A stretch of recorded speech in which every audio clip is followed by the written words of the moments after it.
Park, Texas Live. It's Timberwolf Night in America.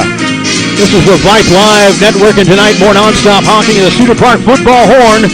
I am the V of the T, voice of the Timberwolves, Brad Cohn. It's our 6th show of the season, the 113th show overall since we began doing this from my living room back in 2012.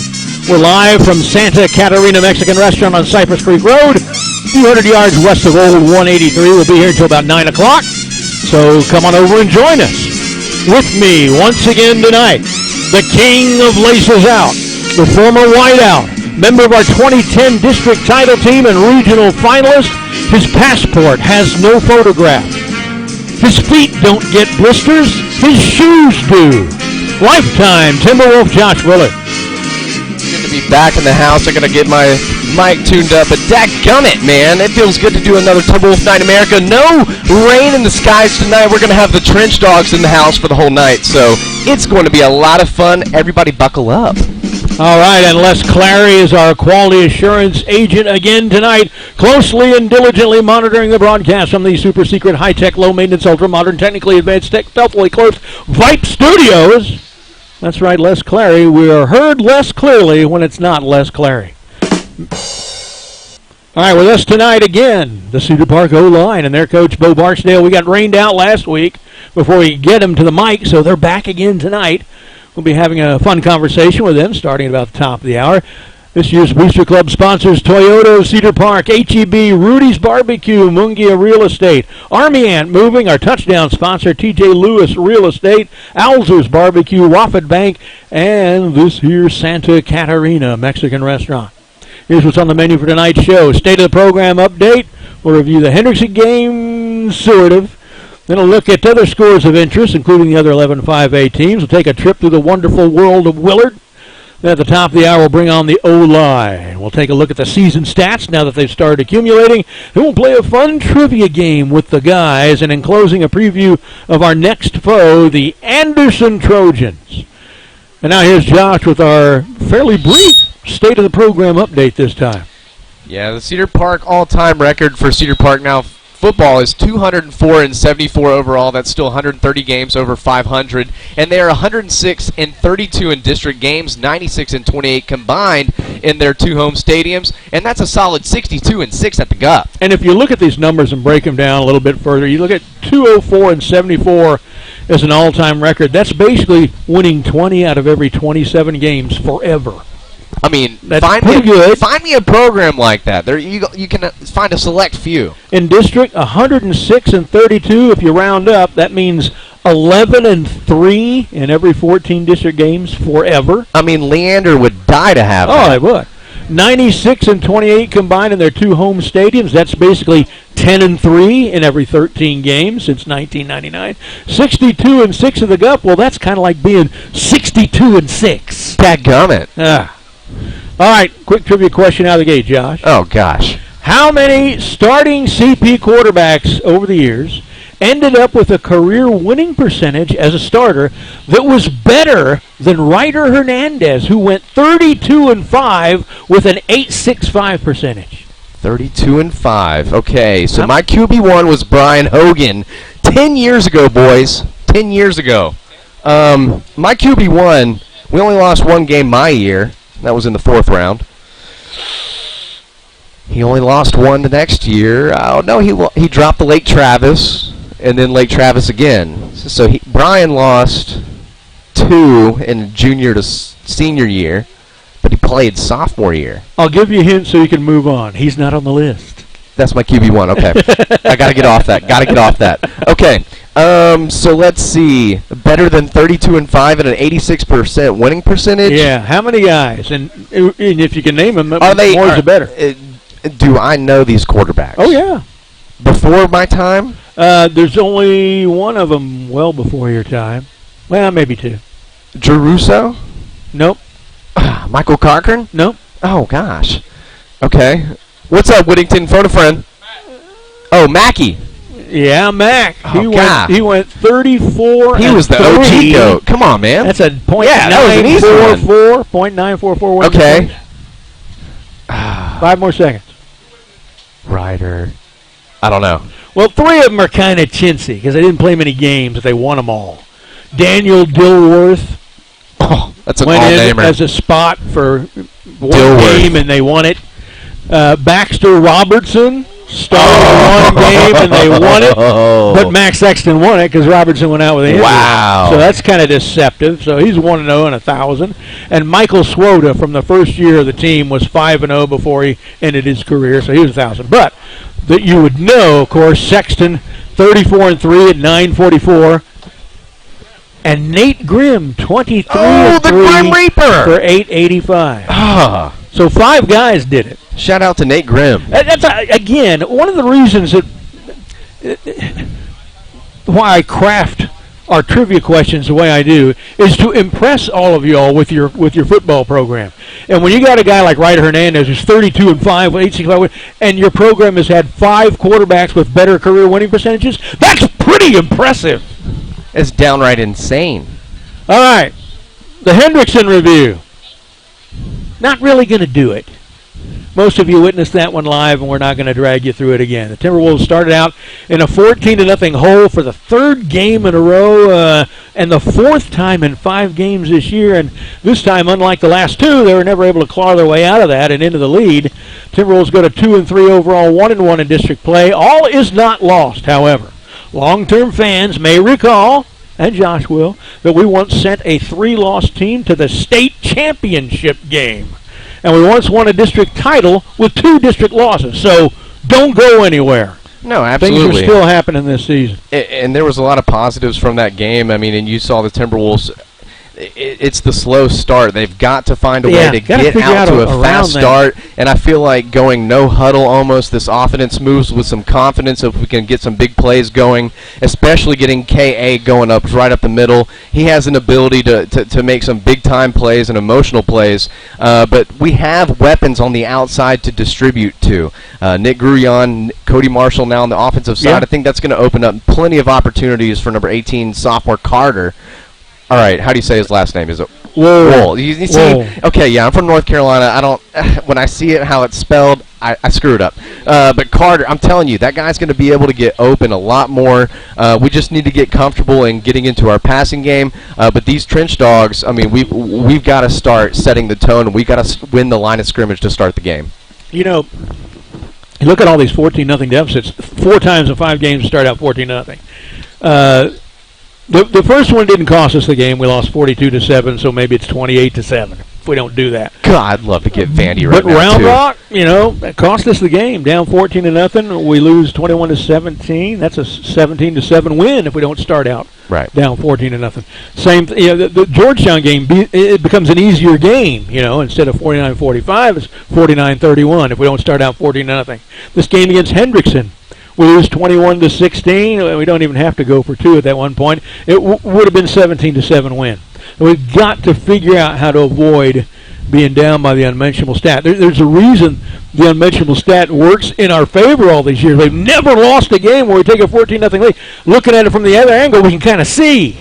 Yeah, you know, the writing's on the not wall when winning you're those down games 14. We go down 14-0. It's very hard to crawl your way back into the games, but that's the beautiful thing about this team is, those losses coming in the non-district, and then this past one coming against Hendrickson. That was one that kind of just surprised you. So Cedar Park has been in position.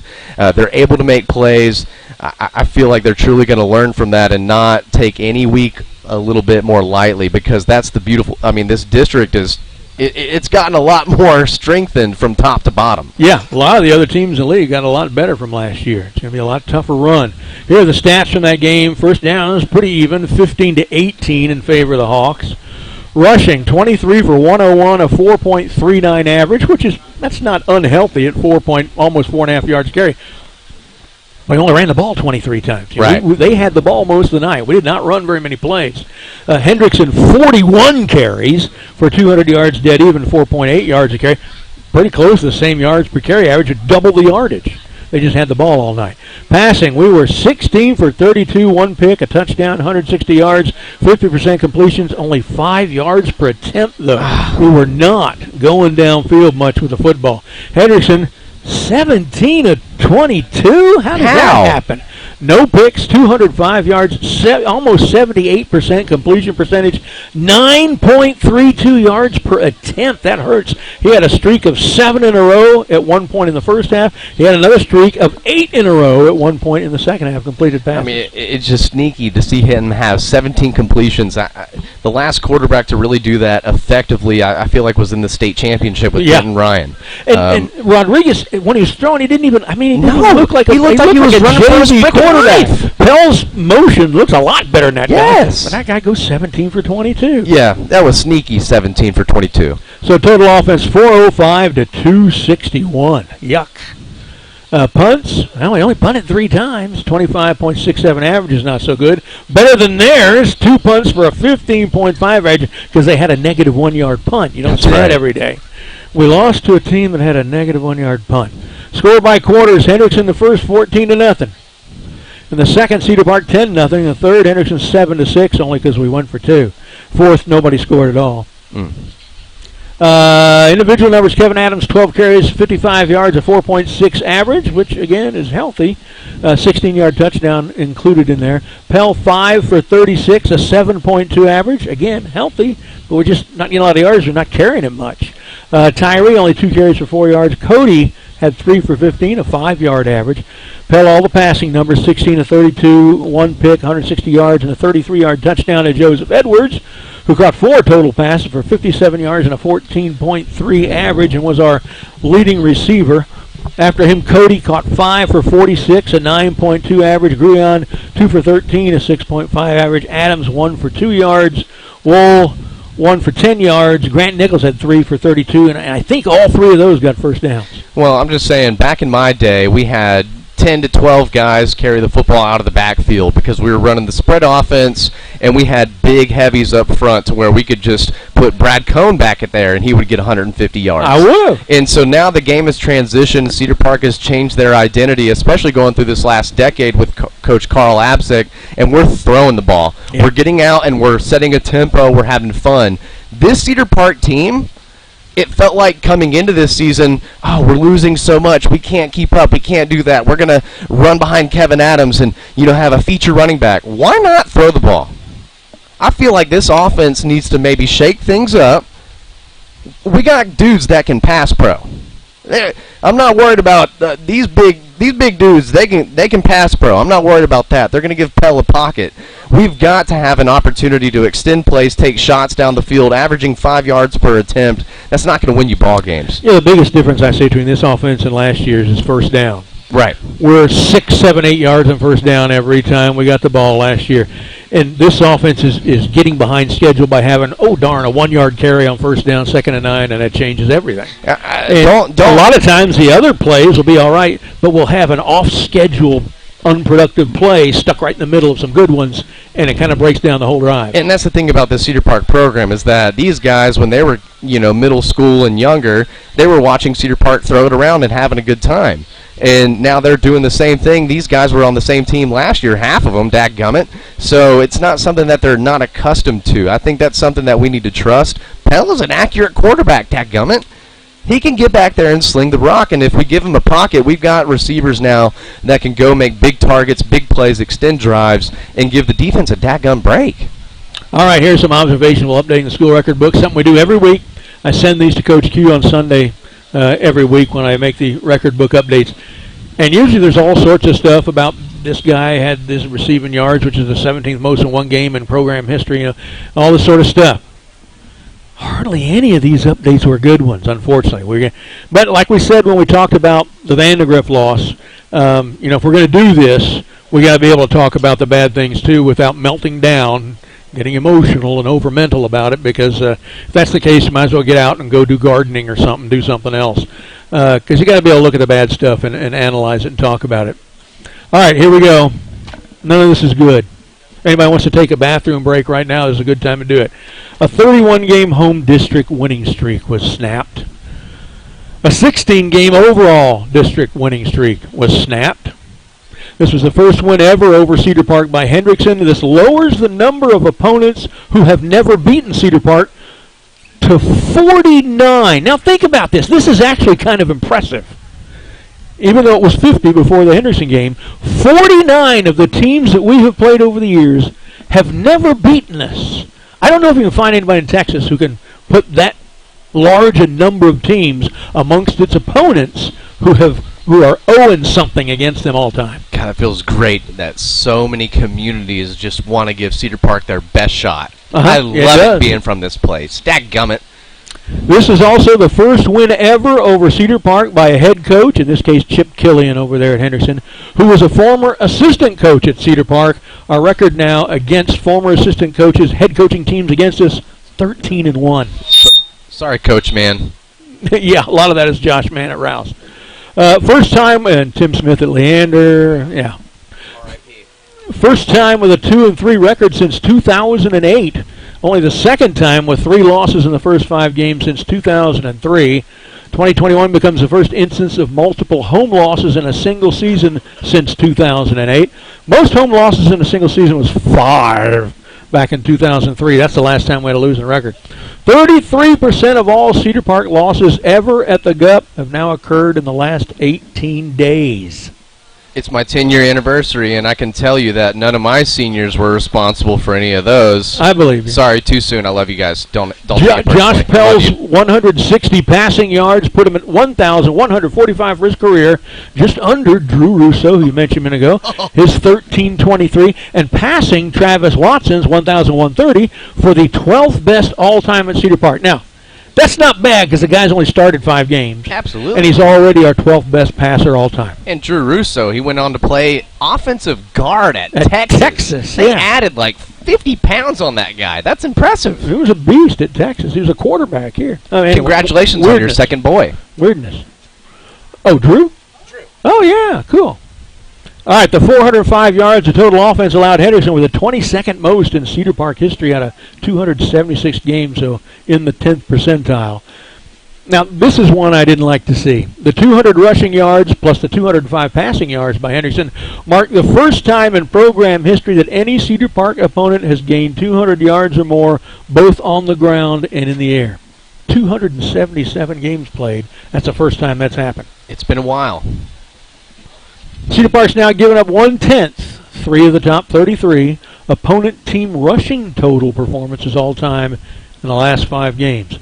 You know, you're talking about stuff that we're liking about the offense and things to try to avoid. That's a big problem defensively. We are letting people run the ball all over us. That's got to stop. We're hemorrhaging rushing yardage. We need the D-line on TNIA. We need to get them jacked. I think that's in 2 weeks. Although Joseph Rodriguez' 205 passing yards against Cedar Park were the most by an individual this season, Henderson only got the 3rd most by a team, as Georgetown and Vandy both saw 3 different players complete passes and contribute yardage. Okay. Cedar Park, here's a weird one that you won't like. Cedar Park's now gone 3 straight games without an interception. The last time that happened was 2005. We've got to create a turnover. We've got to create an opportunity with the offense getting a short field. I mean, forced fumbles and stuff like that is definitely going to be able to happen with that defensive line and those linebackers, but we got to get those DBs active. Right. So there's another thing talking about that the defense has to have fixed. Here's another one. The 27.2 points allowed per game this season is the 21st highest average in our 22 UIL district seasons, and that's up from last week when it was the worst of all 22 seasons. So you're saying there's a chance. We got to stop hemorrhaging points. I love it. And, of course, starting out 14-0 in the first quarter every week is really the biggest part of that. That's the beautiful part about high school football. Just get to the freaking playoffs. Let's get there. Let's beat up the rest of the opponents the rest of the way. Control our own destiny. That can happen. Let's do it. Right, here's a look at 11-5 AD1 scores from last week. Of course, we know our score is 16-21 behind Henderson. Pflugerville on Leander, 74-28. Wow. Seems a little personal. Manor over Georgetown, 34-30, and yes, what that means is our only district win is over the team in last place. Couldn't have happened to a better group of people. That's true. So happy. Weiss over Anderson, 56-40. You know, the point total are just remarkable. All right, here are the current 11 5A standings and each team's next opponent. Weiss is at 4-1 and 2-0. They are at Leander. Manor is at 4-1 and 2-0. They host Pflugerville. Pflugerville is at 4-1 and 1-1. Of course, they're at Manor. And Hendrickson's 2-3 and 1-1, and they are hosting Georgetown.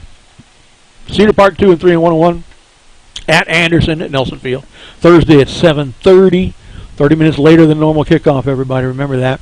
Anderson's 2-3 and 1-1, same record, playing us. Landers 2-3 and 0-2. They're hosting Weiss at the Book. Georgetown 1-4, 0-2 is at Hendrickson. And if they stopped it tonight and set the playoffs tonight, Weiss and Manor are the only ones in for sure at 2-0. We got 4 teams at 1-1. Pflugerville, Hendrickson, Cedar Park, and Anderson. Some of them haven't played each other yet. Some of them have. So what they'd have to do is flip a coin. 2 out of the 4 would go. So right now, we're at a 50-50 chance of getting the playoffs if they had to end it right now. So we need to keep playing and winning. So let's take a look at some other scores of interest from last week. And I'll have you notice the 3 6A teams we played in non-district are now 13-2, and they're 18-2 if you count Westlake, 19-2 if you count Westlake manhandling us. Yeah, I like our scheduling. You do that every year. Play teams that are tough like that every year. Doesn't matter if you win or lose those games. All right, 6A, Hutto 45, McNeil 26. Aikens 20, Austin High 18. Austin High missed a 2-point conversion as time expired to try to send that one to overtime. Bowie 35, DeValle 7. Vandegrift, wow, we thought we had it rough. Beat Vista Ridge 53-7. Lake Travis 69, Hayes 21, Westlake 56, San Marcos nothing. Round Rock 35, Westwood nothing. That's a blood feud too. Those guys hate each other. 35-0 Dragons. Cedar Ridge on Stony Point 34-0. Our win over Cedar Ridge is looking better and better and better. I still say that game is the true Cedar Park potential. Oh, that was. Those guys are now 4-1. They've beaten the shit out of some people, and we beat them 29-7. One of the best goal line stands I've ever witnessed in my entire life. Very complete game. All phases for our team. 5A scores, McCallum 20, Apple Falls 13, Liberty Hills 63, Travis nothing. Not Lake Travis, it's Travis High School, the Rebels from South Austin. Brenham 13, Eastview 10, Rouse and Josh Mann, our former DC, 65-27 over Connolly. All right, the former coaches and players results. Tyler Legacy 42, Dallas Skyline 7, Joe Willis team with a win. Lovejoy 65, Prosper Rock Hill 14, Chris Ross team with a win. They're undefeated. Just rolling up there in Lovejoy, and now Zach Ross on the coaching staff. Oh, I didn't know that. Oh, yeah. That's good. Crosby 53, we played them at Memorial Stadium one time and packed sand. Over Barbers Hill 36, Carl Abzek with a loss there. Carl's new team 2-3, just like us. Mount Vernon 63, Commerce 22, and Brad Willard with a win. Shout out to my brother. My grandparents came in from North Carolina to watch him get that victory, baby. That's great. Two players ejected in the first quarter and 2 fumbles, and they still get the win. His players are ejected. Oh. Hey, yo. Oh. Hey, guys, here's what I want you to do. All right, now it's off to see the Willard, the wonderful Willard of Oz. Here we go on another fascinating voyage through the wonderful world of Willard. Off to see the wizard, Wizard of Oz. We hear he is the Wizard of Wiz, if ever a Wiz there was. If ever a Wiz there was, the Wizard of Oz is one because. Man, what a great weekend of football that we had. Yeah, it was a little loud. Trying to get my levels tuned in. Ooh. We'll go ahead and just kill the music because I just want to go ahead and get straight into it. That my Carolina Panthers came on the road to the state of Texas, and we represented, dadgummit, Sam Darnold. He looked good. 5 rushing touchdowns now on the season, leading the NFL. Sam Darnold from the Jets? Are you kidding me? Oh, let's go ahead and get you going. Is he leading the NFL period or just quarterbacks? No, NFL period. Wow. Yes. But I was able to watch this game with my in-laws up in Aquila, Texas, which is just north of Waco, population 29. It's wild. Salute. Yeah, go ahead and get me adjusted. And it was an awesome game. First half, I was all into it. I was giving them the business because we were up because of a horrible decision to go for 2 by Mike McCarthy. God bless his soul. Yeah, that wasn't very smart. But halfway through the third quarter, it looked like it was getting a little bit out of hand, so I told my in-laws, like, man, that sucks that y'all get so invested in this stupid game. I'm going to go outside. I'm going to play with my daughter, and we're going to go have some fun, feed donkeys and cows. I'm going to teach her to pass rush. And, the Panthers made a valiant comeback, still fell short, but it was a great weekend nonetheless with my in-laws. Just very blessed to have those people in my life, and, Now, I didn't want to mention it back last week when we were talking about Carolina, Dallas, watch out, Carolina's a real team and all that. But you did realize going into that game that one of Carolina's wins was over a rookie starting quarterback making his first start. Mr. INT. The next one was also over a rookie quarterback making his first start. Understandable. And the next one was over a team that had half its offense down with COVID and half its coaches out with COVID. So the 3 wins were kind of with mirrors. That's totally understandable, but that's where you need to start drinking the Kool-Aid and Matt Rule, because we've got a great vision and we're going in the right direction, that baby. Matt Rule is doing a good job. Yes, and if we get J.C. Horn, C-Mac back, we're going to be back in business, baby. Watch out, Tom Brady and the Bucks. Not really. We'll see. Whoa. Yeah, partisanship there. But nonetheless, just a really quick stupid is, stupid does. I know, I'm so sorry about the spottiness out here. A great interview. I mean, I love these interviews that we get with football coaches and players, and goodness gracious, if Lane Kiffin didn't give us one of the best ones right before they play Alabama this last week. Yeah. They had a great game set up, and Archie Manning was in the building. You had an opportunity, as Lane Kiffin is Archie Manning is the only person he follows on Instagram as a recruiting mechanism.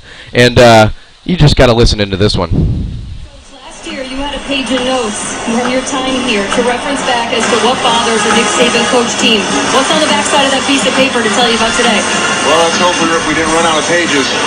So, here we go. Get your popcorn ready. So what's the big thing? Oh, and look at that throw the of the headset mic. down with a glaring look at the camera. And look, that throw of the away. mic, that's just absolutely insane, especially when you've given a gift from the football gods at a rejuvenation in your career, and you have an opportunity just to be on prime time with Saban. I don't think it's an opportunity to throw the mic. That was kind of a big move, but I'm sorry. If you do something like that, you're going to be featured on Timberwolf Night in America for Stupid Is, Stupid Does. Are you stupid or something? Mama says stupid is as stupid does. Lane Kiffin is probably the Mike Leachiest guy this side of Mike Leach. I just love to hear him talk because he's going to make himself look stupid again. Shout out Mississippi State. Didn't they beat A&M? Whoa! Whoop, whoop, whoop! Farmers fight! All right, we're going to take a short break. When we return, our guest, the O-line, and their coach, Bo Barksdale, starting it off. Stick around. You're listening to Timberwolf Night in America, live from Santa Catarina, right here on the Vype Live Network. A premier real estate brokerage in Central Texas, Mungia Real Estate's innovative buy-sell process results in their listings selling faster than the Austin average. Their attention to clients sets Mungia apart from other brokerages, with creative marketing strategies, savvy negotiation skills, and a commitment to hard work and excellent customer service. Whether it's residential, single-family, multifamily, condos, commercial, or vacant land, Mungia Real Estate knows the Austin market and connects buyers with sellers every day. And they do it with professionalism. Mungia Real Estate at 512-922-4267 or mungiarealestate.com. That's MUNGIA. You know the Alzer family. They've been involved in Cedar Park sports for years, just as Alzer's Barbecue has been involved in Cedar Park cuisine for years. It's one-of-a-kind, authentic Texas barbecue. Brisket, turkey, chicken, lamb, terrific sides and sauces. It's sheer succulence. That's Alzer's Barbecue, next to the Shell Station on 1431, just east of Lakeline. Open Friday through Sunday, every weekend. In the battle for barbecue supremacy, warriors pit prime meats, secret sauces, and recipes against one another. Yet one champion stands alone.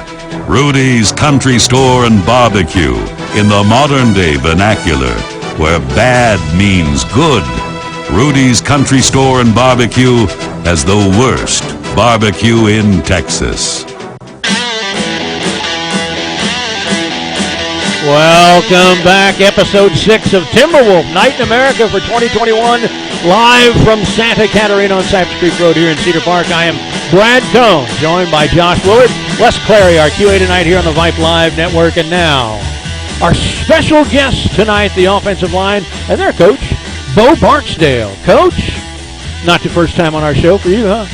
No, not the first time. But for a lot of our fans, we turn over about a quarter of the fan base every year. They don't know who you are. So give a minute or so of background, where you grew up, where you went to high school, or in college, how you got to Cedar Park coaching. All right. Well, it's my 7th season. Got here in 15 with Carl's first year. Yeah. Originally born in Dallas. Graduated Mesquite High School. Played for the Mighty Skeeters over there. What year did you play for the Skeeters? I graduated in 97. 97. Yeah. We played them in the playoffs in 04. I didn't know if you're young enough to have been on that team. That was a good year. Yeah. And then went on to Howard Payne, played for them in 97, 01. Yeah. Back in the good years of Howard Payne. Now they got them rolling again. One of my former teammates is the head coach there. Oh, good for him. Coach Bachtel, he's got them rolling good. And then I bounced around coaching through the state of Texas, all over the place. Been small, big, Coastal Bend. What's the smallest school you've been at? Anahuac. Anahuac. Yeah, that's small. Yeah, right down there by Barbers Hill. How many people going both ways on that team? Pretty much all of them. And then been at Elgin, Little Elm, Florence. The Fighting Hendersons. Yeah, I was at Connolly, Bluebrook Connolly 1 year, Yeah. and then here. So. Now you have some teaching duties too, I guess, huh? All coaches got to teach something. Yes. What do you teach? World Geography. Oh, I got that. That was one of my favorite subjects. Oh yeah, I got all the freshmen. Got all the freshmen. Yeah. Did you have any of these guys? Yes, I did. Yeah. I had that one. They give you that one. They give you That any one. trouble? They give you That any one. trouble? No, they're all good. Yeah. That one over there. That one. A quick story on that. My brother, now the head coach at Mount Vernon, he was coaching with Coach Ross over at Red Oak, and he was a world geography teacher as well. And he had an instance where it was the first week, introducing all the kids, and you could stand up and say where you were from. And this girl stood up, freshman, beautiful name, couldn't pronounce it for the life of me. I'm from North Carolina, and my brother was like, "Oh my gosh, that's a beautiful name. Like, where's that from?" And she said the name, and she was just like, "Oh, I don't know where that is." And he's the world geography teacher. As soon as he said that, he said he looked around at the whole class, and they were just like, super uneasy for the rest of the year. Is that on Mars? Golly. Hats off to you, sir. Thank you. So, Coach, you've seen a lot go on in this program. You've seen up close what it takes to get to the ultimate level. And, what part of it do you have in mind when you see things on this team? Say, you know what, we need to do this. Has that bubble come into your mind about certain things here and there? Yeah, I mean, reflecting off this past week, really feel like we let one get away. A lot of it is going back to practice habits. Yeah. You look at the great teams we've had in their practice habits; they've been really good and physical. And there's teams over the years that have not been. Yeah. They haven't had the success or get stopped at round 3 or whatever the case may be. Right. But this group right here has got to fix it, and they got to fix it in a hurry. And that's been the challenge this week, and they've so far done a pretty good job with it. You're right. I think we let one get away with Henderson. Vandy, they're already 5-0. They're beating everybody hard, not just us. That's a good team. Round Rock, well, we could have won that game, but that's a good team too. I mean, they had to go to the limit to beat us, and they're 4-1. This one, Hendrickson. Oh my God! I think we're going to look at the end of the year and see them 3-7 or 4-6, and we were one of those 3 or 4, and we're going to kick ourselves. Yeah, you're exactly right. Exactly right. We just didn't execute very well on both sides of the ball. All right, Coach. Thanks, Bo Barksdale. Been here this 7th year, right? Yes. 7th year on the Cedar Park Holy coaching staff, cow. coaching the O-line. They've been calling me the OG lately, so. Good.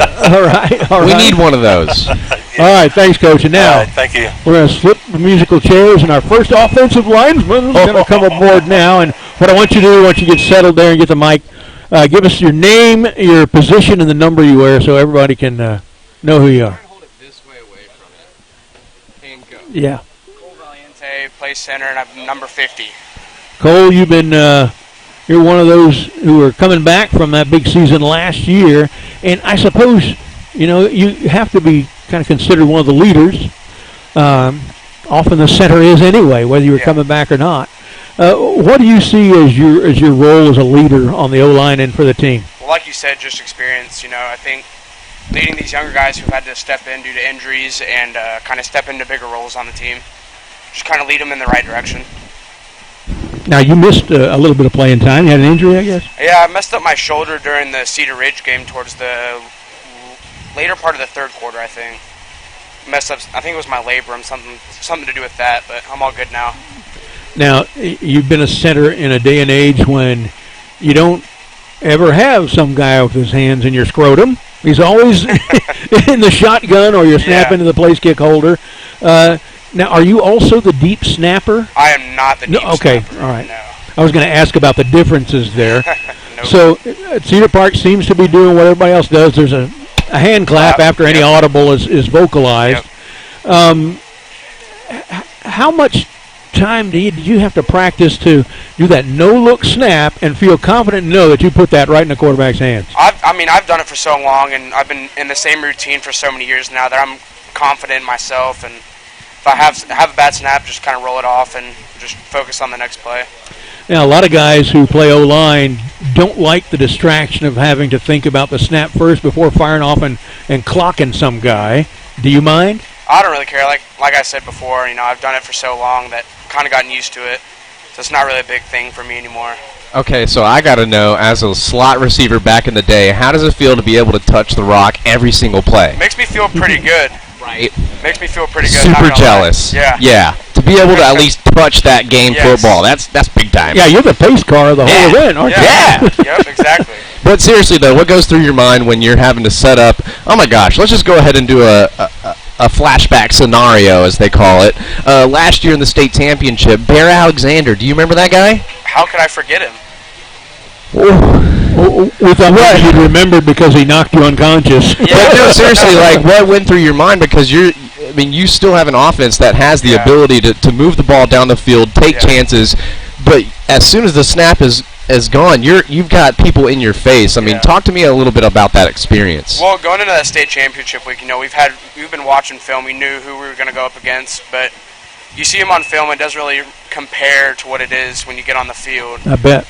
So, there was a little bit of an intimidation factor there, but, kind of like every game, once you get going and you get rolling, you get the nerves out, and you just go. So that game was the first time in all of my history, which is all of it, with Cedar Park football, that I can remember going to the game where we definitely had a damn good team. Yeah. And we just played somebody that was a whole lot better than we were, and that was all there was to it. Very few times have we ever faced somebody who was a whole lot better than us when we weren't a 3-7 team ourselves. When we were darn good ourselves. That was one of them. There's just not much we could have done there. Could have taken a couple shots early. Yeah. Could have not had the ball ripped out of our hands and we were about to score a touchdown when it was Nonetheless, close. you're my daughter's. You're up there in my daughter's favorite players right now for Cedar Park. Yes, she is 2 years old and she's got a good lit. Yep. Whoa, hey now, boys. Hey now, boys. She's a cheerleader now, all right? She's all about Cedar Park football, and she loves her Timberwolves. And seriously, Cole, you play with that Timberwolf passion. That's something that's been implemented back since the Ross era began in that 2005 year. And, it's exciting to see you in your senior year and you getting back on the field after a couple games missed because your leadership is definitely needed, and you have the ability to get this team going. All right, so it's Cole Valiente, team captain, senior center extraordinaire, and now we're going to move the musical chairs down one more, and the next guy is going to step in and identify his name and the number and what position you play. All right, name, number. Whoever's talking into the mic, up close, right next to your mouth. Yeah, hold it right next to your mouth so you can hear. All right. Hello. Hello. My name's Colby Norwatt. Hey. Number 75 and play tackle. All right, Corby Norwatt, number 75, and he is a tackle. And Corby, you're a large human being. Yes, sir. What is your height and weight? About 6'6" to 50. And your brother was a large human being too. What's his size? I think about 6'4". Oh, you're bigger than he was. In the 250s, Wow. 240, 250. A couple of big guys. Yeah, a couple of big guys. All right. So, Colby, you're just a junior, right? Are you junior? I'm a senior. You're a senior. Yes, sir. So, what have you got planned for after high school football and the real life starts kicking in? What you got going on for yourself for the rest of the time? I'm thinking about college and where to go, and probably be in-state and trying to navigate of what I want to do. Yeah, you don't have a particular field of interest you want to study yet, or? Kind of, but not really. Oh, what's the kind of? In the sports area. Oh, working on the administrative side or something of sports, or? Yes, maybe. Yeah. What do your folks do for a living? My dad, he works at UT. Oh, what does he do for him? He looks over foreign grants and all that type of stuff. Okay. And my mom works for the government. She's, I think she's a, She could tell you what she does, but then she'd have to kill you, right? I've got a daughter like that working in D.C. She can't tell me what she does. She literally said that. I've got a question for you. And Norwad, what is your favorite thing about football? Football? I say people are around. Yeah. Oh, that's great.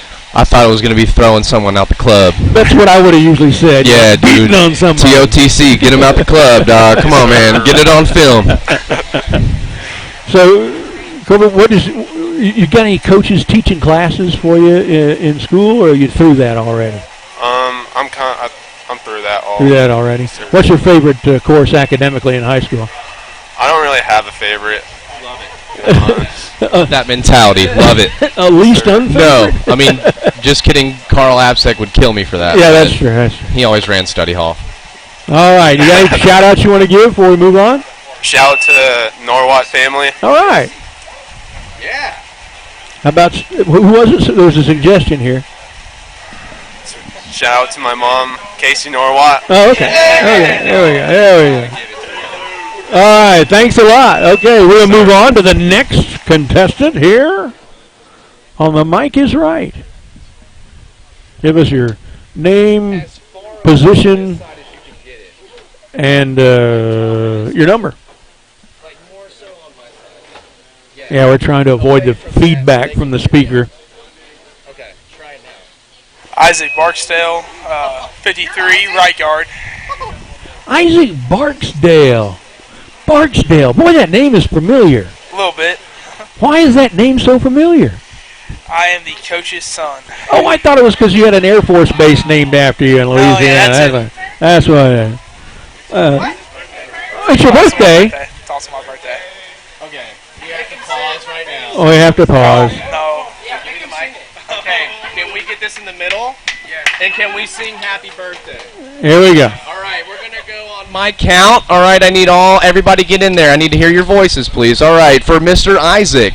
Happy birthday to you.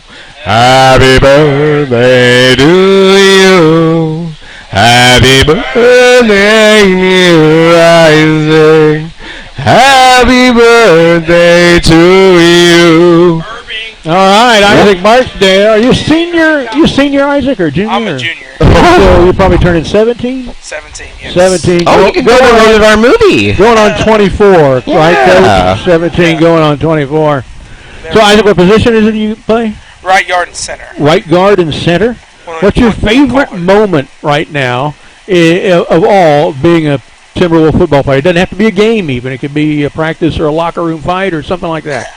I'm going to say post-game versus Manville last year in the playoffs. Oh, I wish I had been there. Yeah, me too. Man. I wish I would have got that invite. I was so hyped for that game. We lined up on the sideline, and then the whole crowd starts out to Cheetah Park. That was oh, man. definitely one of the highlights. Golly. So you got another year to go under some excellent coaching, I understand. Yeah. Now, Have you always been an offensive linesman, or? Yes, I have. Oh, wow. Definitely.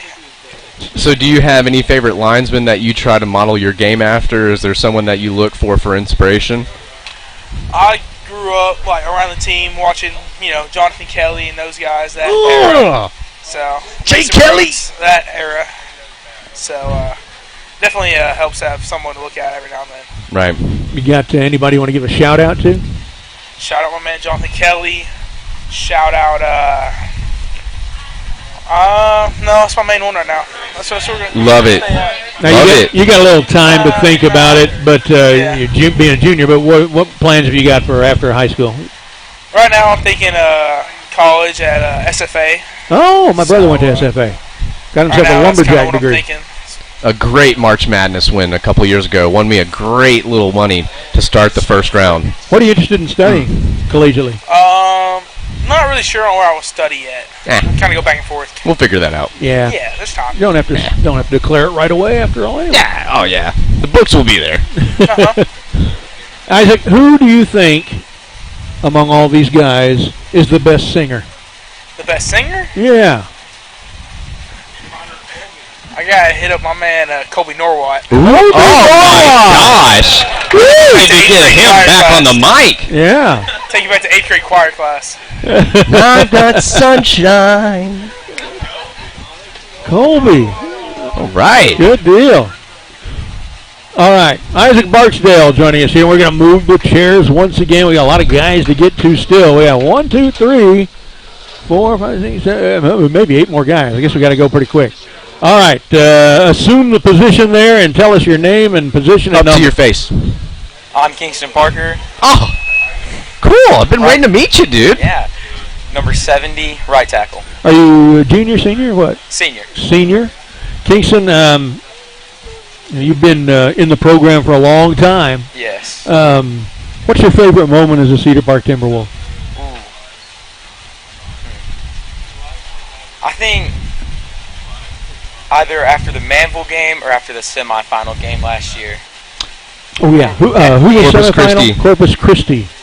Being Veterans down Memorial. at halftime and then just coming back and then just blowing them out of the water. Yep. That was a fun game. Kingston, what do you got as your favorite class in high school? Favorite class? It's okay to have one, despite what Josh said. I don't know. Maybe Earth and Space class. It's a pretty good class. That sounds fun to me. That's right up my alley. Oh, me too. That sounds fun to me. What do you plan on studying when you go on to school? I assume you're going on to school. Yeah, I'll probably go to seminary. Oh. Do some stuff in that. Well, then we know what you'll be studying. What you got any particular seminary in mind? Not yet. No. Not yet. What do your folks do for a living? Be a youth pastor somewhere at a church. I mean, what do your folks do for a living? Oh, my dad works for Centos and my mom's a school nurse at Winkley. At Winkley? Oh, yeah, okay. Well, just a quick interjection. As a man of faith, if you feel called to do that, that's a passion that you should definitely pursue. Yes, and that's amazing that you want to do that because you have a huge opportunity to change the world just in your own community. Yes, sir. So God bless you for getting that calling. We need good people like that.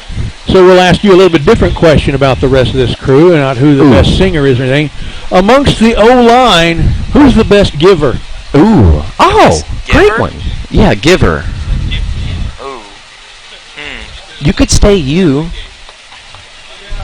I feel like you're the best giver. Maybe Gabe. Oh! Gabe? Gabe's the best giver. Okay. Yeah. That's pretty good. That's pretty good. You got anybody want to give a shout out to?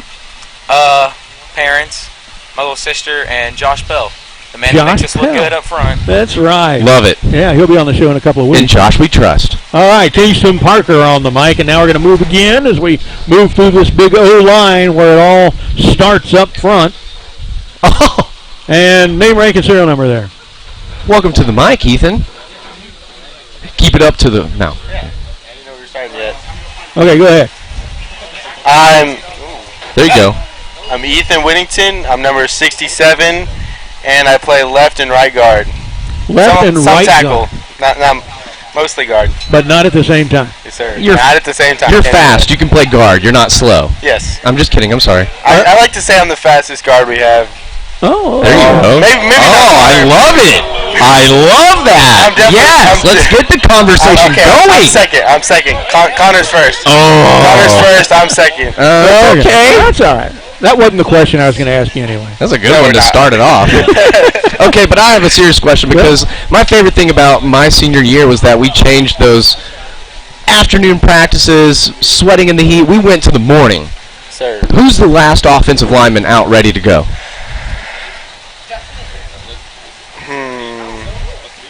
I'd probably say Christian or Gabe. What's up, guys? These two right here. Get your grease hot. We got to get going. Come on, man. We got to get going. Who's the first one out? Sorry? Who's the first one out? Probably Cole or Connor. The fastest one out. Or Jackson. It's Cole. Every time I'm right behind him. He's always the first one out. That's the leader's job. He's doing his job. He's supposed to be just doing captain duties. All right, who would you say is the best dancer amongst the offensive line? Ooh. I'd have to go Isaac. Isaac. I've seen him at Wild West. Seen him at Wild West. Well, your family is, Cedar Park through and through, and y'all have gotten the football bug from forever ago. What is your first memory of when you started loving football? I'd say, I've always been a fan. I always came to my brother's football games when he was a freshman, both Trent and Josiah. And I'd say when I first started loving football is I think it was my freshman year, and we were losing to Georgetown at halftime. And Max Sexton broke his leg, and Fiala came in and led the way, and Josiah made the game-winning tackle, the game-winning sack to end the game, and it was a incredible. Great game. Terrific performance all around there. That's Good memory. Awesome. So, Ethan, what is it you like best about being an O-linesman? The best thing is the people around me and the coach. Since you know that we've had a ton of coaches go find new places to coach, and our coach, Coach Barksdale, stayed around to stick with us and keep us going through the tough we're times. Glad of that too. All the adversity. Yeah. All right, thanks, Ethan Whittington, joining us here. We're going to move the chairs down again and have the next guy join us. We got a few more left to go. I guess we got four more to go. I think. Whoa. 5 more to go, something like that. All right, go ahead. Hello, I'm Gabe Duran. My number is 73, and I'm a senior. All right, Gabe Duran, a senior. What are you liking best about being a Cedar Park offensive lineman? Cedar Park offensive lineman? The people. The I like team. that answer. We've been together for so long that it's like brotherhood at this point. It's a unit. We're family. We're going to ask you the question we ask the O-line every year. There's two kinds of blocking, of course, pass blocking and run blocking. One, you kind of got to stand up, backpedal, and be passive and absorb some blows. The other, you get to fire out and knock somebody on their ass. Which one do you like better? Run blocking. I love it. Yeah. Thank 100%. you. Weirdly, 2 years ago, we had an O-line that said, pass blocking. That was kind of weird. We were a little shocked to hear that. But that's the only time that ever happened, so just got comfortable with that passing game. What is the best block you ever laid out? Best block I've ever laid out? When did it happen? What happened? If it's against the Black Rain, you can say that. Yeah. That's totally fine.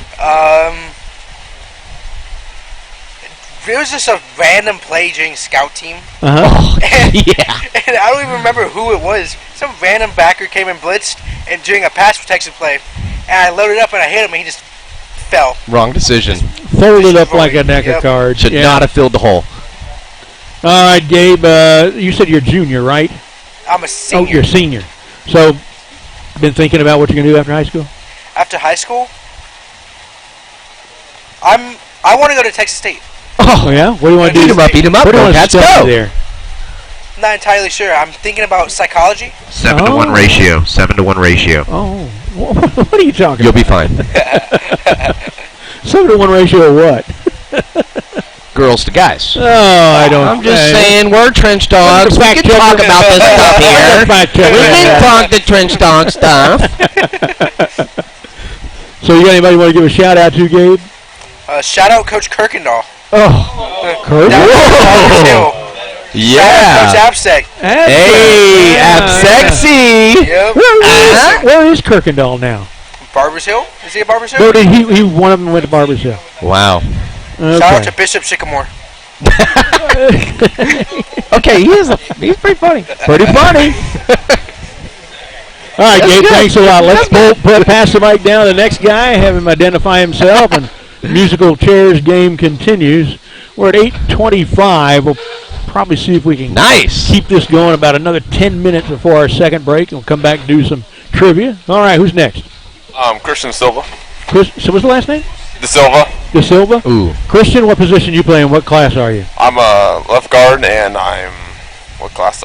22, so I'm a senior. Senior? So what is your favorite thing about being a football player for Cedar Park? Well, I love my teammates. They've been really supportive over the years. They've helped me out through tough times when I've been really down, and I love these guys. Heck yeah, man. So are you from the Cedar Park area originally? No, I'm from Houston. Hey, I'm from North Carolina. Transplant, baby. Yeah. How long have you been in Cedar Park? Around 6 years. Okay, long enough. Yeah. Played in the middle school program. Yeah. How do you like Coach McCarthy? He's over there. You're leading that program. Now he's back up here on the high school program. I'm glad he's back. He Seems really like a helped me good out guy. in middle school. All right, what is your favorite moment being a Cedar Park Timberwolf? Could be anything. Could even be during a pep rally or something when a cheerleader kissed you. I don't know. We need those. That's a good story. I think it's last year in JV pushing the pile into the end zone. Stuff like Oh, yeah. It's the crowd will never When I forget. played, this probably wasn't true in Joshua. When I played, that was illegal.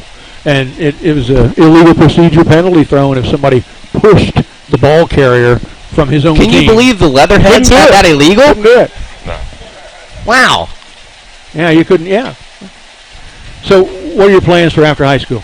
I plan to go to Texas State. My man.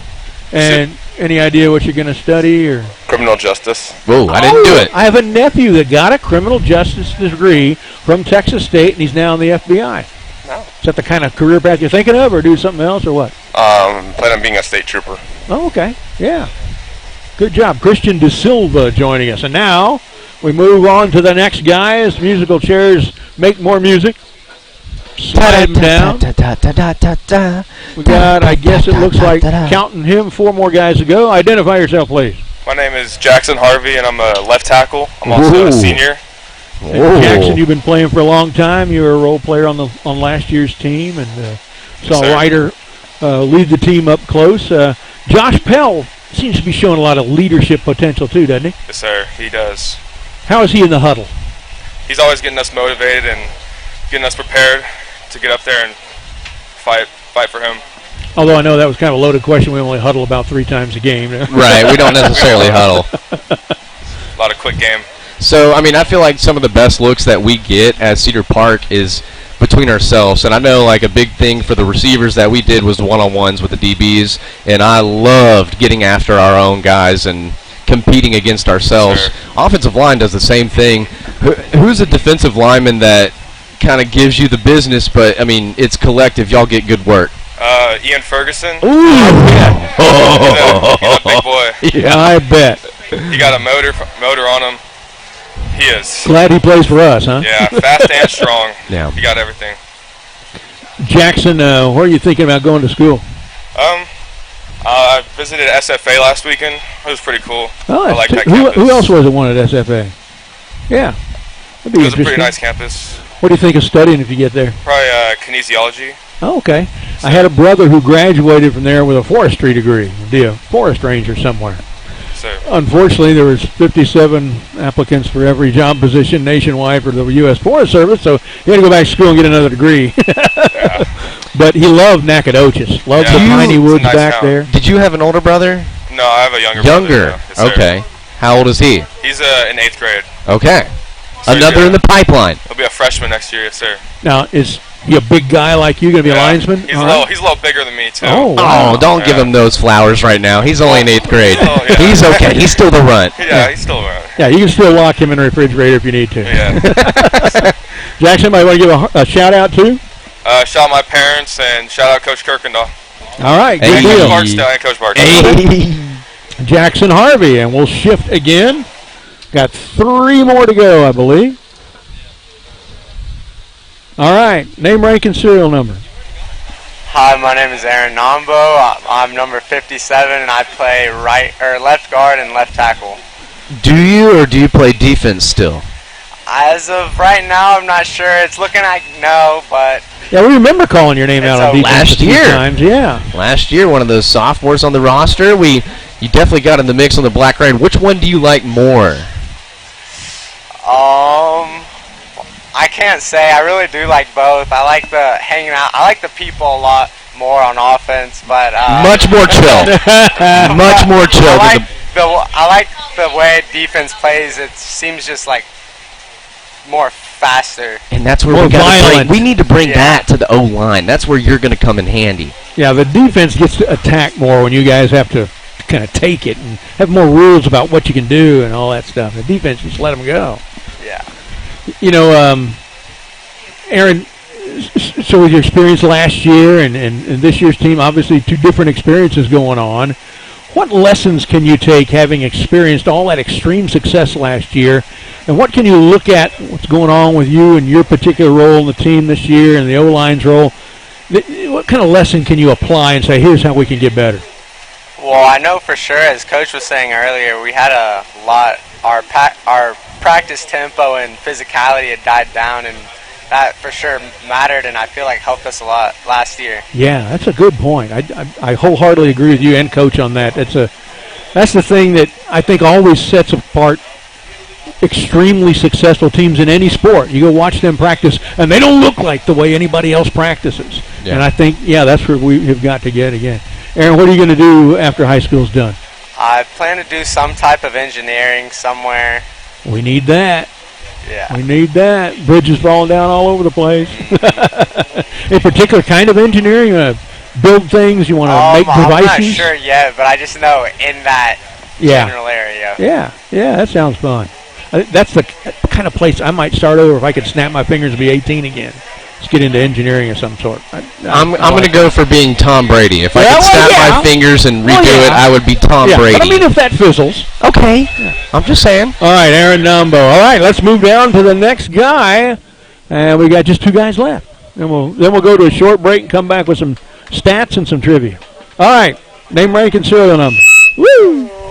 Woo! On that side of me. Yeah, hold that mic that way, yeah. Love it. All right. My name is David Parr. I play guard, and I'm a junior. Junior? You getting a lot of playing time yet, or is it going to be more next year for you? Hopefully more next year. Okay. Who are you understudying right now at your position? In front of me is Isaac Barksdale. Okay. Now, have you been? I meant to ask this to more people. Have you been in Cedar Park all your life, or you come here lately? Yeah, I've been in Cedar Park all my life. Several years ago, if we asked that question, most people would say that. And now, as often as not, when we ask it to somebody who's moved in 4 years ago, 6 years ago, or whatever, as we're getting more people moving into this fairly nice community we've built here. What are you thinking of doing? I know you got a year more to think about it, but after high school? I would like to get into something with business. All right. Maybe. Any particular school? I would like to go to UT. Yeah. Hopefully. I'm a class of '83 from UT. So, who on the team, David Barr, is the best liar? Oh. Who is the best liar? I don't know why, but I feel like I trust your answer on this. Very soft-spoken. I love it. All right. Who you got? Gabe. Gabe? God, Gabe. Gabe, are you the best liar? Dang, dude, you're coming up on everything. He'll say no, and that's a lie. All right, David Parr, thanks a lot for joining us. And we've got, one more guy, right? One more guy. It was David Parr. One more guy. One more guy. Just not any other guy. Who do we got here? Connor Mason, and I play all over the field, and I'm in 12th grade. Connor Mason, he plays all over the field. In fact, I think he completed a pass in the last game. Do you sell hot dogs at halftime? Yeah. Drive the bus? Drive the bus? Clean the toilets? No. Conduct the band. Connor, here's a name that we've said for a long time. How many years you've been an integral part of this football team. This will be my 3rd year. You know, you've had already many moments that will last you your lifetime. You know, you'll be able to tell your kids and your grandkids and hopefully your great-grandkids about someday. Tell me tell me 2 of what those moments might be. The Georgetown game this year, because it was my first game back and we kind of had like a really big play to win. It just felt good to finally be back and be winning. And then also, sophomore year, San Angelo Central. We scored like 14 points in the last minute and then won it in overtime. Oh, yeah. We were behind by 14 points with 53 seconds left in the game, and we won. That's literally what you make a movie on. I know. You could have made a movie out of that. That's a story you really are going to tell your kids. They're going to get tired of you talking about it so often, actually, but that's okay. That's what they're for. That's what grandpas are for. All right, Connor, what do you think you're going to be doing with yourself when high school is done? Hopefully go to either Tarleton or A&M if I don't get a chance to play football, and then do some sort of engineering. Engineering, all right. Now, what do your folks do for a living? Is there a reason? I should have asked the other engineering guy. Is there a reason you're going to? Is he an engineer? Is she an engineer? Yeah, they're both engineers. Wow. And they both went to A&M. They both went to A&M. Now, have you lived in Cedar Park for a long time or recent? My whole life. Whole life? Yeah. What elementary did you go to?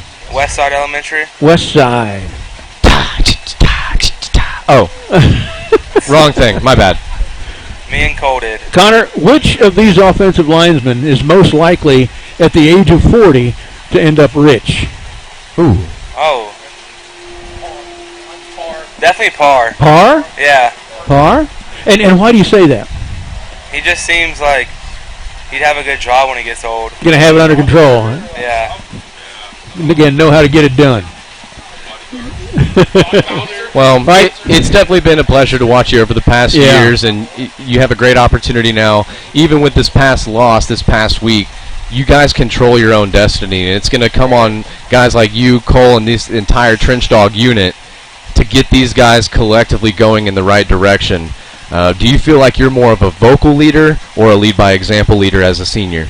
Probably lead by example, because every play I just try to kill the person in front of me, get them on the ground. Please do. Yeah. Violence. We love violence. It's football. All right, there's our O-line. They were, are Cole Valiente, Corby Nowat, Isaac Barksdale, Kingston Parker, Ethan Whittington, Gabe Durand, Christian De Silva, Jackson Harvey, Aaron Namo, David Barr, and Connor Mason, of course, Coach Bo Barksdale. Now, guys, I got something for you. A few years ago, there was a mom in the O-line ranks. Going to make a big poster with that year's line on it, and she contacted me to write something up to appear on that poster. So I wrote what I call the O-line's creed. It's kind of a 10 commandments for the offensive line, and it goes like this. Thou shalt not start falsely. Thou shalt plow a furrow for the pleasure of thine offense. Thou shalt bond with thy brethren into a curtain of steel. Thou shalt not chafe at the lack of face time. Thou shalt not crack back. Thou shalt not hold before the eyes of thy referee. Thou shalt cast impediments before those who would smite thy running backs. Thou shalt pummel those who covet thy quarterback. Thou shalt be the bedrock. Thou shalt plow the road. And that is the offensive lineman's creed. All right, we're going to take another short break. 1 minute. When we return, more nonstop hockey, the Cedar Park football horn right here from Santa Catarina on Timberwolf Night in America.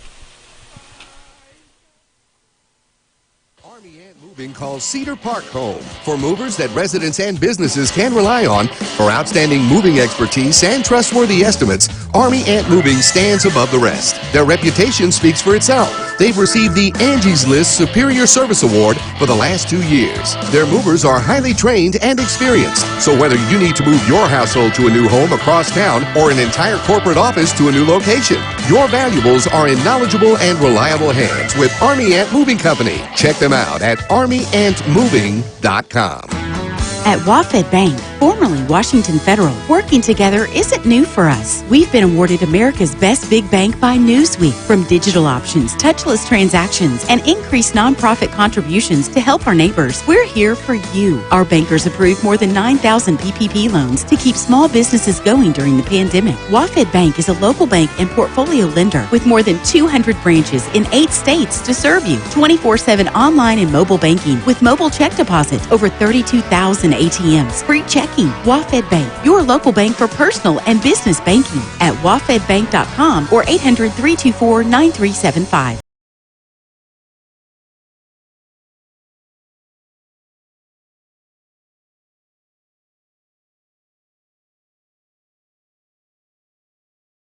Santa Catarina, I'm Brad Cohn. He's Josh Willard.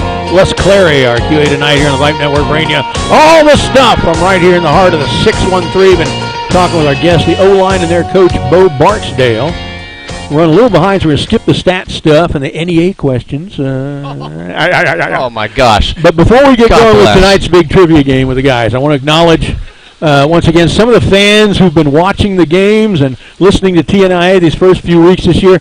Many of these people have been fans of this program for years. A lot of them were parents of players in years past, or they were players in years past. They've contacted me, and I want to give them some shout-outs from across America, west to east. Shout-outs to Carol from Mission Viejo, California. Always listens in. Greg from San Diego. Brandon from Portland. Stay indoors, Brandon. Colleen and Jeff from Las Vegas. Ron and Sandy Gillum in Logan, Utah. He's a professor at Utah State. The Coopers from Tucson, Arizona. Kyle and David from Denver. Vicky from Wichita, Kansas. Brenda and Richard Holloman in Kansas City, Kansas. Dean from the St. Louis, Missouri area. Laura and Barbara, Larry and Barbara Allen from the Chicagoland area. Rick and Candy from Wadsworth, Ohio. Emmy Award winner and lifetime Timberwolf Jeff Lowe. Jeff D. Lowe. Listens Jeff D. Lowe. Barstool. to this show every week from New York City. Ian and Christy Hill from Charlotte, North Carolina. From the U.S. military, Lieutenant Evan Petrosky. Hey, Petrosky boy. He's a former linebacker. From McGuire Air Force Base, New Jersey. Former Black Rain linebacker. Now a KC-10 pilot with the United States Air Force. Captain Michael Hill, U.S. Army, watched the game last week from the Middle East.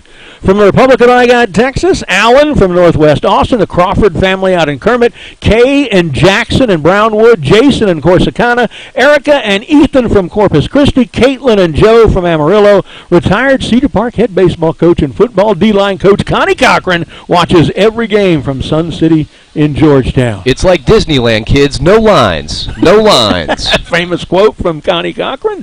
From the Houston area, Kurt and Christine Cox from Clear Lake, Tommy and Pam from the Katy area, and from the DFW Metroplex, Steve and Rick from Plano, Chris and Sheila in Grapevine, Jackson and Diane from McKinney. So that's just a small sampling of some of the people out there in America land that watch you guys play every Friday night and even listen to this show.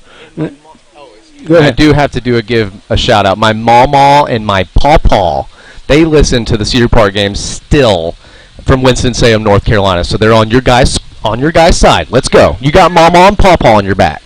All right. You play for mama and pawpaw. All right. Now we're going to play the most popular Texas high school mascots. Now there are hundreds of mascots in use across the Republic. Tonight we're only concerned with the most popular 20. Those who are used 13 times or more, basically, get you into the top 20. We're going to split into 2 teams. Each team will take turns with each other, offering their choices for a mascot name that they think is one of Texas' 20 most popular. If the name you guess is on that list, you get points commensurate with how many uses that mascot name has. So, if you guess a name that is, say, the 3rd most popular, you're going to get a lot more points than if you guess one that's the 20th most popular. If the name you offer is not in that list of top 20 Texas mascots, you get no points. There'll be 7 innings. We'll go to extra innings if there's a tie after 7. So let's break up into teams. And let's do it this way, guys. We're just going to do this at random. I'm going to decide who gets on whose team. Here we go. Let's see. I'm just going to read down the 1, 2, 3, 4, 5, 6, 7, 8, 9, 10. There are 11, so we have to go with 5 and 6. The 5 are going to be Valiente, Norwalk, Barksdale, Parker, Whittington. All right, that's 5. You all get together somehow. And the rest, Duran, De Silva, Harvey, Nabo, Parr, Mason, you are the other team. We're going to make Mason the captain of that team and Valiente the captain of the first team. Can you handle the pressure? Can you handle it? Yeah. All right, let me get this filled out here. All right, so Team Valiente will go first. And what we'll need to do is be able to pass. I'm going to make sure this microphone cord is long enough. Yeah, it's long enough to pass around between the two team captains wherever they're going to sit. All right, Trench Dogs, let's get set. Let's get set, Trench Dogs. All right, you all ready? Well, I haven't asked a question yet. Love the enthusiasm. Well, the answer is, can you wash my car? Oh, okay. Right. Bazinga. All right. Here we go. Team Valiente, raise your hands. You're going to go first. You're the visitors. We're going to give him the mic. Make sure it stretches over. Pass Valiente the mic. There you go. And you can. Can you give me a mic check 1 2? Mic check 1 2. Thank you, sir. Okay, now don't say anything into the mic until you're ready to offer the mascot name your team wants to go. You go first. Give us some mascot in Texas high schools that you think is one of the top popular, most 20. Eagles. Eagles. They give. Let's type that Georgetown one in. anything. I would never guess Georgetown on anything. So they got a common nickname. I don't give them Eagles. It is the second most popular with 74 points. There are 74 high school Eagles in Texas. That's all there is to it. All right. That's all there is to it. Team Mason, give us one. Tigers. Tigers is probably up there too. Let me type it in the old search bug. That's a good one.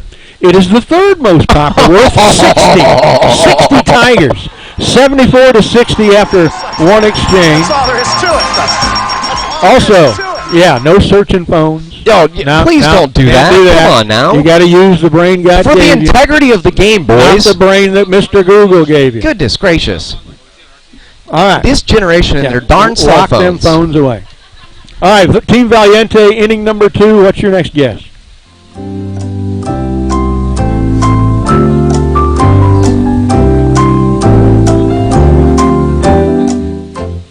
Lions. Lions. The Neanderthals. It is the 7th most popular with 35 points, 109 to 60 after an inning and a half. So let's go to the second inning, bottom of the second for Team Mason. Pretty good. Give us who you think the next one is. Okay, I'm going to get your mic going whenever you're ready. I'm going to say the Knights. The Knights? Yeah, we know there's a few of those. I don't know if it's one of the most popular. Oh, it's a 0! Oh, no! Knights is not one of the most popular 20. That's my favorite horn to do. Okay. Next we're to the top of the third, already leading 109 to 60. Team Valiente. Who do you got? Panthers. Panthers. It's my favorite NFL team. I appreciate that. Thank you. It is the 4th most popular with 53 of them. The Panthers? Yeah, 162 to 60. Hey, you're going to have to hope Team Mason that Valiente draws a blank on one of these at-bats. Wow. You're up for your third. Who do you got?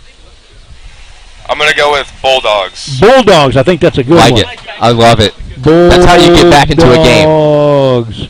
The most popular was 76. They pulled back in the game. It's 162 to 136. Team Valiente. Love it. Inning number 4.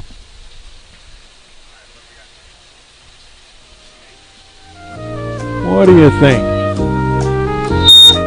We've listed, between the two of you, listed the 1st, 2nd, 3rd, 4th, and 7th most popular. You guys are pretty good at this. It's coming down to an old-fashioned Donnybrook. Raiders. Raiders. Let's type it in and see. The Raiders. 12th most popular with 21 points. 183 to 136. 47-point lead. All right, next for in the 4th inning for Team Mason. We're going to go with Mustangs. Mustangs. Sixth most popular with 44. They close the gap. 183 to 180, and they even drew a whip on one at-bat, so that's pretty good. To inning number 5, 3 at-bats to go for both teams. Team Valiente.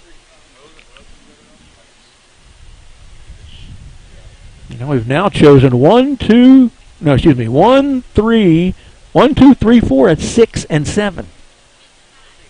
So number 5 is the biggest point total left. And then number 8. Yep. All right, what do you got, Team Valiente? His music died. Falcons. Falcons, okay, let's try that. Falcons is number 17, worth 14 points. 197 to 180, a 17-point lead, but bottom of the 5th now for Team Mason. They can take the lead. Hawks, ooh, that might be there. Hawks is number 19, worth 13 points. 197 Valiente, 193 Mason. 2 at-bats to go for each. Here's the top of the 6th with Team Valiente. We're ready to answer. Bobcats. Bobcats. Eat 'em up. 11th most popular with 23 points. 220 to 193. They've easily guessed the most. 27-point lead. All right, at-bat number 6 for Team Mason. Turn up his mic there. Go ahead. We're going to go with Rangers. Rangers. Type that one in. The Lone Ranger. 20th most popular. The very bottom of the list with 13 points. Score now 220 to 206. 14-point lead for Team Valiente. This is their final at-bat. Oh, my goodness. Wolves. Wolves. Wolves. A blank! That leaves the door open. All Team Mason has to do is guess somebody on the list, and let's see who's open. It has to be a top 20. We have guessed 1, 2, 3, 4, 6, 11, 12, 17, 20. So there's plenty not guessed, and just about any of them. Let's see, you need 14 points. Let me take a look here real quick. Over here. Crunch some numbers. You need somebody number 19 or higher, and you win the game. How many are there left? There's like 7 left. Just think of the best animal you can think of. 220 to 206, 14-point lead for Team Valiente. Mason can actually guess a couple of names that haven't been guessed yet that are only worth 13 and still lose by 1. That's what they're hoping for. They're talking it over. All right, what do you got? What's your guess? Oh, he's hesitating. Bears. Oh, the captain. Bears. Bears. All right, let's put in the Bears. Whoops, I misspelled I'm the captain now. Bears is number 16, worth 16 points. 2-point win for Team Mason. 222 to 220. Nice job. That was a good game. We've played this game, guys, a few times before over the years. It's always a wipeout. Somebody wins 369 to 119 or something. This was a good game. Guys trailing the whole game and come back in the last at-bat for the win. That's a good deal. Good job.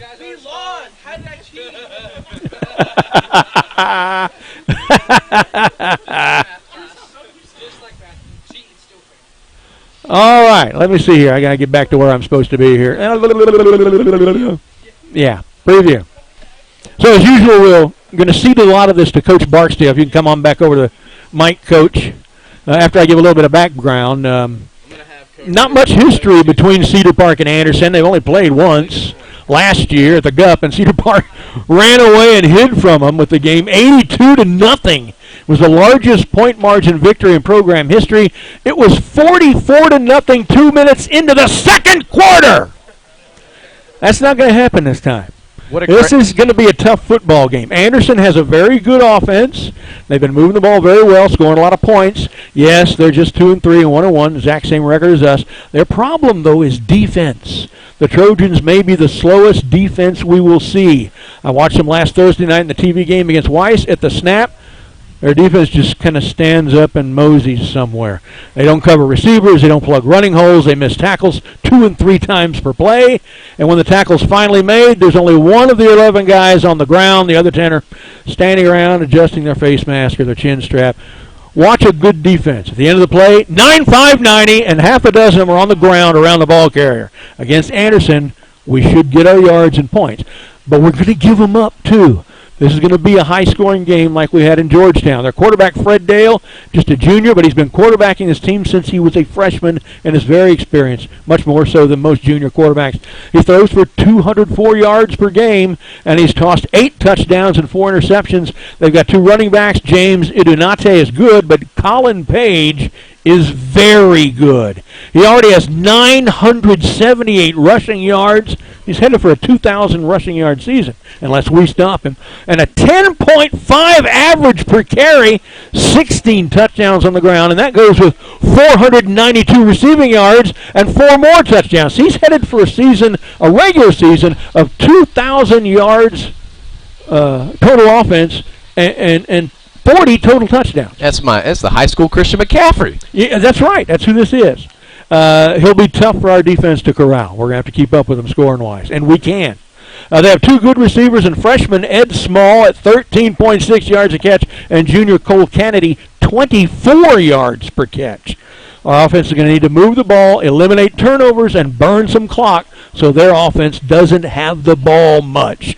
This year, the Trojans were picked by Texas football to finish out of the playoff money in 11-5A, down at the bottom of the standings. They opened with a loss to longtime rival McCallum, 14-13. Then they lost to Rouse, 57-54. Our score is going to be something like that. Then the Trojans won 2 straight, 45-14 over Westwood, and 38-27 over Pflugerville. That's a mystery. Before falling to Weiss 56-40. After the oddly low score to open the season against McCallum, the Trojans average, giving up 38.5 points per game and scoring 44.25. So, Coach, from the offensive line point of view Thursday night, what are our keys to having success against Anderson? Be dominant, physical up front. I challenge these guys this week to dominate up front. I also challenged them, running backs, tight ends, linemen, we meet together in film. I told them we're going to have to score every drive. Going back to what you just said. I mean, they're powerful on offense, they're explosive on offense, and we're going to have to take the points every time we get the ball. I agree. I think we're going to have to score so often that 3 stops of Anderson out of the defense might win the game. I mean, that's how often we have to score. Because that may be the only stops we get, maybe 3. But our challenge is obviously to better our performance that we had against Georgetown. It was our best one to date. Go out, blow them off the ball. All right, be physical, get our running backs going. See if we can come up with 3 100-yard rushers this game. Yes. 2. Yeah, that was a great performance by the line, Georgetown. Great running yardage, lots of rushing touchdowns and yards, lots of passing touchdowns and yards. Yeah, you're right. We can play on the O-line like we did against Georgetown. This is a win. And so what did you see from that Georgetown game back from last week that was different? What was something that lacked that's something that we can capitalize coming into this week? You know, I mean, coming off last week, a little bit of frustration because he turned the film on. We got a lot of movement up front. The guys did well, you know, comboing off, getting the surge up front, matching up front. You know, watch the film on Saturday morning. You know, I wasn't discouraged by any means. Right. And we worked on, after Georgetown, certain things we had to clean up for our technique. And then we did improve against, you know, Henderson, against these guys. And even this week, I said there's a couple more things we got to improve this week versus Anderson. But the goal for us is obviously get better each week with our technique and with our physicality. Right. You know, and that's all you can ask for. You know, up front, we got to do our jobs. We can't control all aspects of the game, and that's what I tell them every Friday night. It's like, do our job, and everything else take care of itself. Put it on the shoulders of the guys that can handle it. One statistical tell that I saw looking at the stats for that Henderson game, there was an offensive stat, but it really doesn't have anything to do with the O-line. Is we had a stretch during the first half where through the air we went 1 for 14, and that's when we fell behind there and never. Although that got better, we already had dug ourselves a hole at that point. So yeah, we got to not have those dry spells. All right, once again, the Booster Club sponsors Toyota, Cedar Park, HEB, Rudy's Barbecue, Mungia Real Estate, Army and Moving. Our touchdown sponsor this year, TJ Lewis Real Estate, Alzer's Barbecue, Wofford Bank, and this year's Santa Catarina Mexican Restaurant. Josh, any last words before we get out here? Oh, it's going to be a great one to be back at the GUP and, Thursday night. Thursday night at Nelson Field. Okay, making sure I got my everything in order, but yeah, we'll get that Thursday game going. Go to the GUP Friday night if you want. I'm gonna pass. I'm gonna go straight to Nelson Field and go deal with those press box facilities. It's not like the GUP per se, but this is going to be a great opportunity because Anderson, they're definitely riding a high coming into the season, and again, Cedar Park created the biggest target ever on their back for all the teams in this area, especially in their own district. And Anderson, with all their success, that they're going to come out giving you all their best shot. And just like Hendrickson, you just can't take it lightly. And it's an opportunity to start implementing your will. Work on the game plan during the week, and then have fun during the game on Friday night. Have fun having success getting into the fun zone. That's a collective team unit goal, and that's what you guys need to be focused on, is getting the team into the end zone. We can't settle for anything anymore the rest of the year.